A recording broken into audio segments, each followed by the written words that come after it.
যারা আমাদের ভোট দেননি জীবনে দেবেন না, তারা ওই রাস্তায় চিৎকার করুন আর গড়াগড়ি খান, কোনো লাভ হবে না। এই সরকার মাথা নিচু করার সরকার নয়, হিউজ ম্যান্ডেট নিয়ে জিতেছে।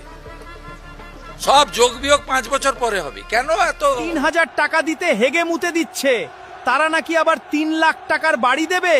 বলছি সবাই আশা করে থাকো, বাঁশ দেবে। আমরা কি কুকুর নাকি বারবার আসবো বারবার যাবো? আমাদের কাজ করবো না নাকি? না ঢুকছে না কেন? বিজেপি কে দিয়েছি আমরা পাল্টানো তোকে পাল্টাইছি আমরা। ভোট তো দিয়ে দিছি, বিজেপি করে বিজেপির ভোট তো দিয়ে দিছি। ভোট দেওয়ার আগে বলছে সবাই 1,000 করে টাকা দিবে, এখনো 1000 টাকাও পাইলাম না। মে মাস থেকে সরকার এসেছে, তখন থেকে তো আমরা পাচ্ছি না। ভোটের আগে বলছিল সবাইকে দিবে। লক্ষ্মী ভান্ডারে এরকম ঝামেলা হয় না, আমরা সবাই টাকা পাইছি। এখন কেন ঝামেলা হবে? সরকার তো আমাদের ট্যাক্সের টাকা নিয়ে আমাদেরকে দিবে। যাদের টাকার দরকার নাই, গাড়ি বাড়ি সব আছে, তাদেরই টাকা ঢুকছে, কিন্তু আমরা লোকের বাড়িতে কাজ করে খাই, দিন মজুরি, আমাদের টাকা ঢুকে নাই। হ্যাঁ, আমাদের পয়সা করে কিচ্ছু নাই। আমার স্বামী অসুস্থ, সে পয়সা পাই না।